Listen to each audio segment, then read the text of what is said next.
Good evening, foul friends and fright fiends.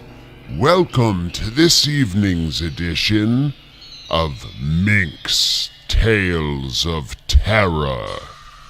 American-style horror with a twist of Dutch.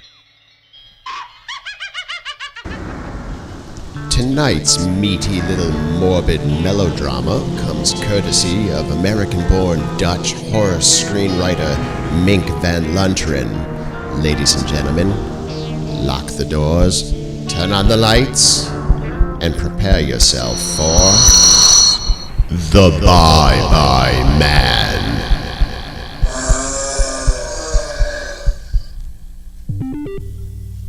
But first, a word from our sponsor, Lazy Hippy Dippy Bob brand imitation granola-style snacky treats. Are you unemployed? Do you have zero productive hobbies or interests? Do you like to complain about things but offer absolutely no solutions? Then you need Lazy Hippy Dippy Bob brand imitation granola-style snacky treats.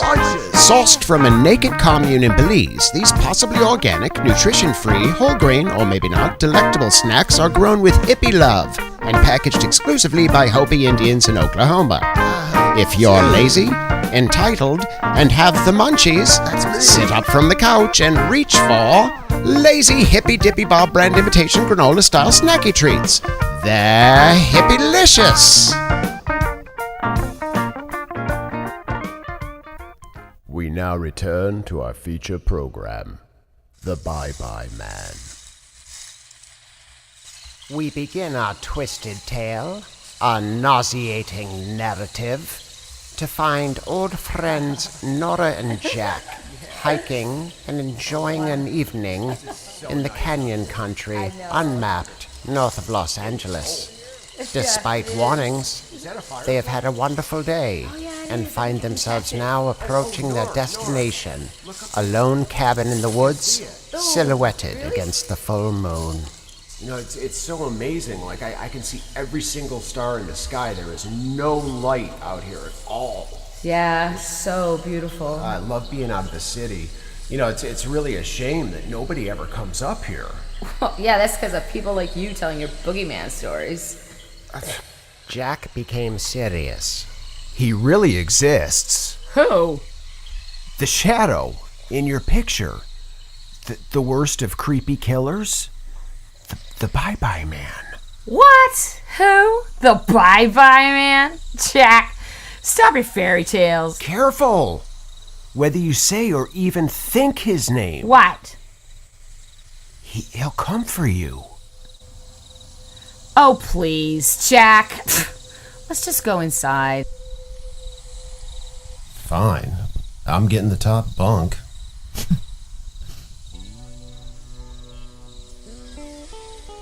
Oh, okay. Oh, this door opens. Oh, this is kind of nice. We can put our stuff here. Yeah, Nora and Jack went on about their evening.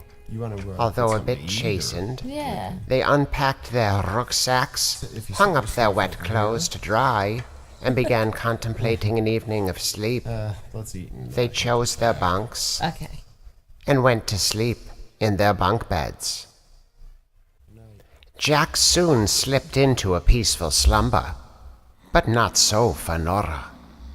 With each passing minute, she tossed and turned, unable to find the sweet release of rest. With each passing minute and then hour, she could not shake from her mind the image, the memory, the thought of the Bye-Bye Man.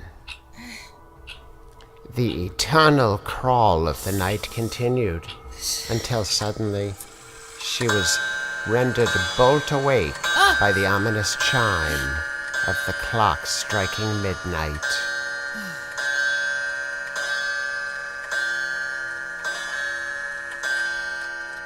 And yet still, sleep would not find her.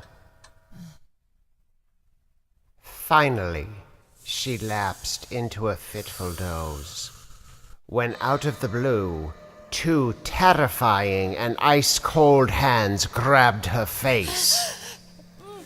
7 days left.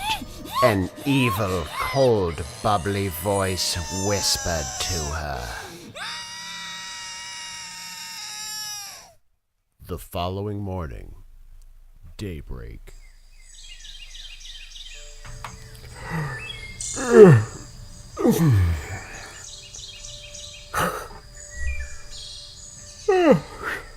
Oh, man.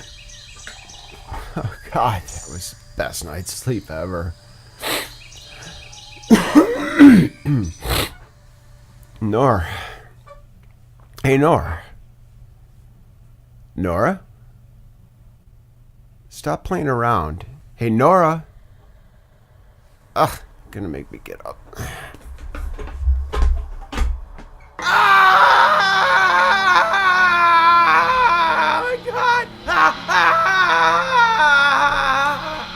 What Jack beheld as he peeked over the side of his bed was a sight that would never leave his mind for as long as he lived.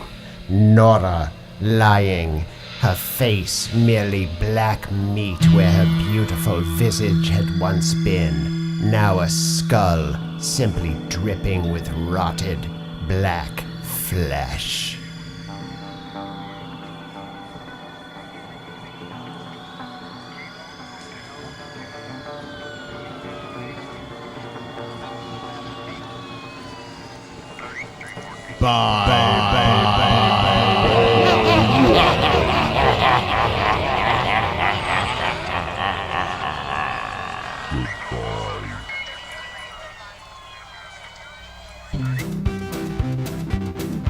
This has been a presentation of Mink's Tales of Terror, The Bye-Bye Man. Be sure to tune in next week for the global premiere of the pay-per-view event in which Mink will actually be nice to his sister Nola for 1 full hour. See you then. Bye-bye.